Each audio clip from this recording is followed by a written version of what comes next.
बाप हो गया दू बाप। अब तो जान छोड़िए मुल्क का।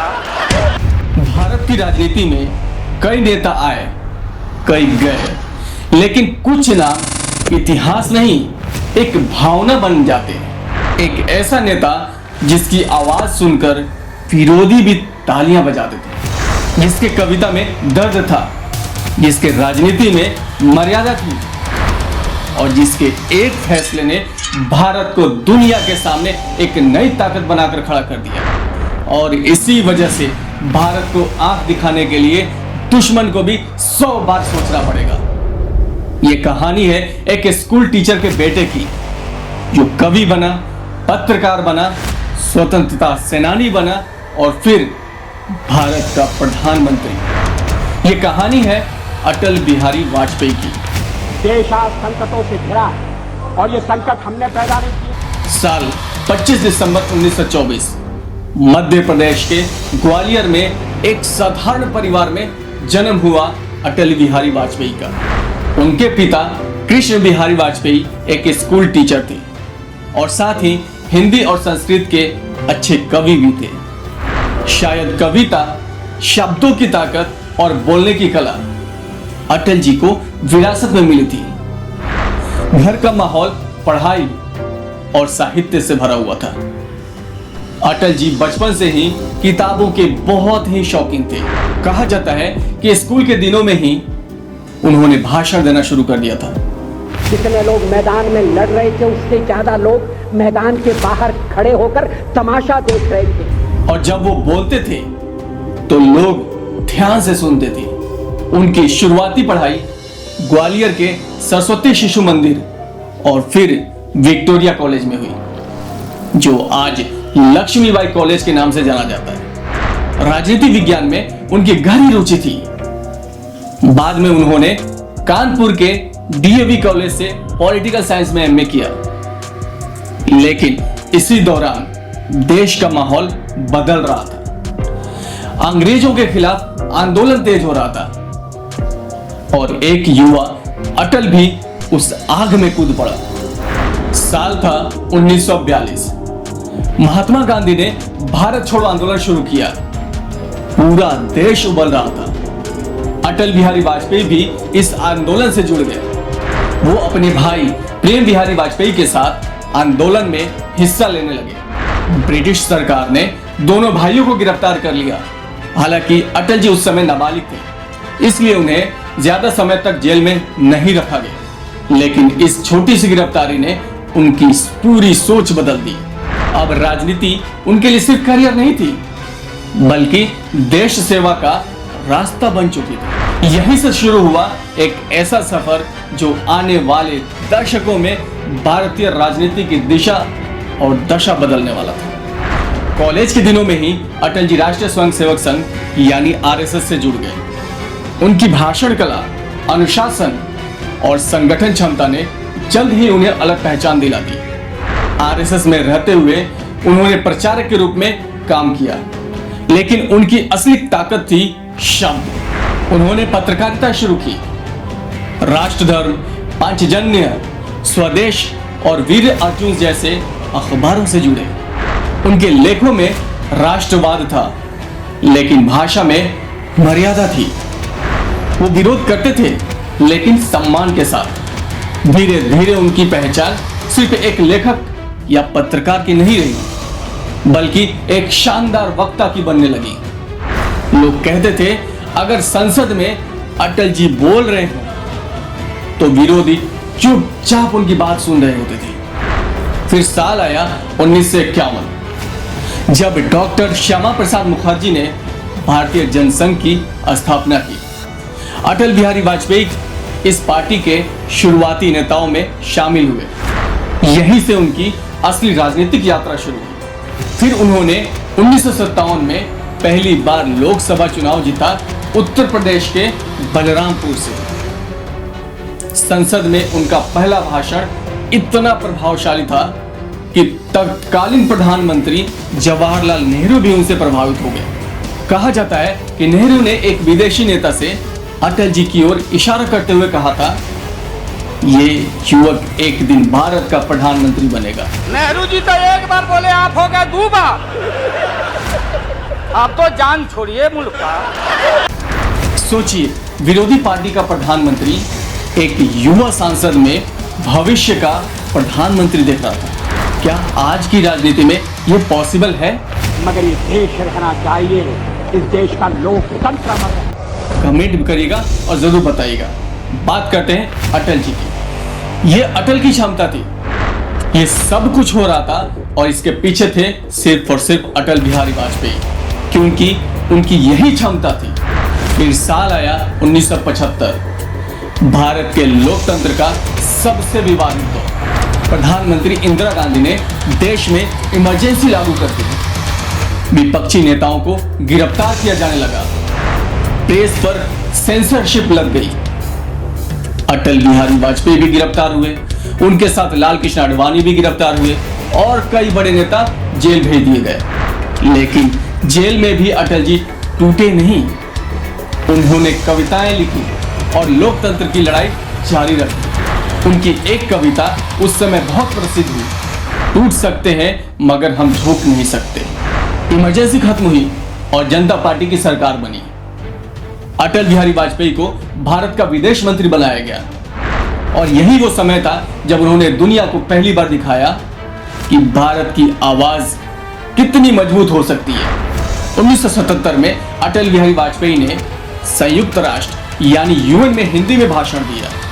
यह पहली बार था जब किसी भारतीय विदेश मंत्री ने दुनिया के सबसे बड़े मंच पर हिंदी में भारत की बात रखी हो। यह सिर्फ भाषण नहीं था, यह भारत के आत्मविश्वास का ऐलान था। उस दिन पूरी दुनिया ने महसूस किया कि भारत अपनी भाषा, अपनी पहचान और अपनी आत्मसम्मान के साथ हमेशा खड़ा रहने वाला देश है। फिर साल आया 1980, जब भारतीय जनता पार्टी यानी बीजेपी की स्थापना हुई और अटल जी सबसे पहले अध्यक्ष बने। लेकिन शुरुआत आसान नहीं थी, क्योंकि 1984 के चुनाव में बीजेपी सिर्फ 2 सीटें ही जीत पाई। कई लोग कहने लगे कि ये पार्टी खत्म हो जाएगी, लेकिन अटल जी ने हार नहीं मानी। उन्होंने कहा, मैं ये भविष्यवाणी करने का साहस करता हूं, अंधेरा छटेगा, सूरज निकलेगा, कमल खिलेगा। अंधेरा छटेगा, सूरज निकलेगा और कमल खिलेगा। और सच में कुछ साल बाद वही बीजेपी देश की सबसे बड़ी राजनीतिक ताकत बन गई। फिर आया 1996, जब पहली बार अटल बिहारी वाजपेयी भारत के प्रधानमंत्री बने।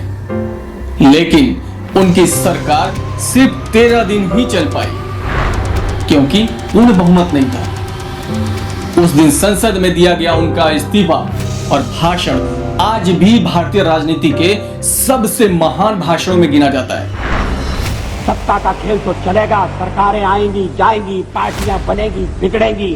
उन्होंने कहा, सत्ता का खेल चलता रहेगा, सरकारें आएंगी, पार्टियां बनेंगी, बिगड़ेंगी, लेकिन ये देश रहना चाहिए। इस देश का लोकतंत्र अमर रहना चाहिए। ये सिर्फ शब्द नहीं थे, ये लोकतंत्र के प्रति उनकी आस्था थी। पार्टी तोड़ सत्ता के लिए नया गठबंधन करके अगर सत्ता हाथ में आती है तो मैं ऐसी सत्ता को कीमते से भी छूना पसंद करूंगा। लेकिन इसके विपरीत में आज के टाइम में अगर वो चीज देखेंगे तो चाहे कुछ भी हो जाए, अपनी पार्टी, अपनी कुर्सी नहीं जानी चाहिए। ये आज के राजनीतिक हालात हैं। फिर साल आया 1998, जब अटल बिहारी वाजपेयी दोबारा प्रधानमंत्री बने और कुछ ही समय बाद उन्होंने वो फैसला लिया जिसने पूरी दुनिया को चौंका दिया। राजस्थान के पोखरण में भारत ने गुप्त रूप से परमाणु परीक्षण कर दिया। ऑपरेशन इतना सीक्रेट था कि अमेरिकी सैटेलाइट्स तक कोई भनक नहीं लगी। जब पूरी दुनिया को पता चला तो भारत पर प्रतिबंध लगाया गया, लेकिन अटल जी पीछे नहीं हटे। उन्होंने साफ कहा, भारत अब परमाणु शक्ति है। यह फैसला भारत की सुरक्षा और ग्लोबल इमेज दोनों के लिए ऐतिहासिक साबित हुआ। अटल बिहारी वाजपेयी शांति चाहते थे। उन्होंने पाकिस्तान के साथ रिश्ते सुधारने के लिए लाहौर बस यात्रा शुरू की। वो खुद बस से पाकिस्तान गए और नवाज शरीफ से मिले, लेकिन कुछ ही महीनों बाद पाकिस्तान ने अपनी रंग दिखा दी। भारत और पाकिस्तान के बीच युद्ध शुरू हो गया। अटल जी ने सेना को खुली छूट दे दी, लेकिन एक बड़ा फैसला भी लिया। उन्होंने भारतीय सेना को LOC पार करने की अनुमति नहीं दी। इससे दुनिया में भारत की छवि एक जिम्मेदार लोकतंत्र की बनी। कारगिल युद्ध में भारत विजयी हुआ और अटल जी की लोकप्रियता आसमान छूने लगी। अटल बिहारी वाजपेयी सिर्फ भाषण देने वाले नेता नहीं थे, उन्होंने भारत को बदलने वाले कई बड़े फैसले लिए थे। उनके समय में शुरू हुआ golden quadrilateral project, Delhi, Mumbai, Chennai और कोलकाता को जोड़ने वाला विशाल हाईवे नेटवर्क। इसके अलावा ग्रामीण सड़कों के लिए प्रधानमंत्री ग्राम सड़क योजना शुरू हुई। टेलीकॉम सेक्टर में रिफॉर्म्स हुए, मोबाइल फोन आम लोगों तक पहुंचने लगे, IT सेक्टर तेजी से बढ़ा और भारत दुनिया का टेक्नोलॉजी हब बनने लगा। राजनीति के बीच भी अटल जी के अंदर का कवि कभी नहीं मरा।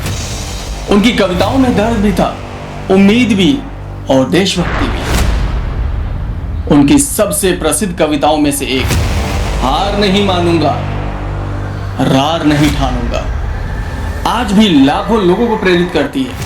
अटल जी की खास बात यह थी कि वो राजनीति में भी इंसानियत नहीं भूलते थे। विरोधियों का सम्मान करना, धीरे बोलना और शब्दों से हमला करना, यही उनकी पहचान थी। अब बात करते हैं उनके निजी जीवन से रिलेटेड। अटल बिहारी वाजपेयी ने कभी शादी नहीं की, लेकिन उनके निजी जीवन को लेकर हमेशा चर्चा होती रही, खासकर उनके रिश्ते को लेकर। इसके लिए अटल बिहारी वाजपेयी ने कभी भी सार्वजनिक रूप से अपने रिश्ते के बारे में बताना उचित नहीं समझा। यानी यूं कह लीजिए कि अटल जी ने अपना निजी जीवन हमेशा गरिमा और सम्मान के साथ निजी रखा। 2004 के चुनाव में NDA सरकार हार गई और धीरे धीरे अटल जी की सक्रियता राजनीति से दूर होने लगी। स्वास्थ्य लगातार खराब होने लगा और फिर एक बुरा दिन आया, 16 अगस्त 2018। भारत ने अपना एक महान नेता खो दिया। उनकी अंतिम यात्रा में लाखों लोग उमड़ पड़े। राजनीतिक दलों से ऊपर उठकर पूरा देश उन्हें श्रद्धांजलि दे रहा था, क्योंकि अटल सिर्फ एक नेता नहीं थे, वो भारतीय राजनीति की मर्यादा थे। अटल बिहारी वाजपेयी ने हमें सिर्फ राजनीति नहीं सिखाई, उन्होंने सिखाया कि विरोध बिना नफरत के भी किया जा सकता है। उन्होंने सिखाया कि एक नेता मजबूत भी हो सकता है और संवेदनशील भी। आज भी जब भारतीय राजनीति में शालीनता की बात होती है तो सबसे पहले याद आते हैं अटल बिहारी वाजपेयी। एक कवि, एक राष्ट्रवादी, एक दूरदर्शी प्रधानमंत्री और करोड़ों भारतीयों के दिलों में बसने वाला एक महान नेता।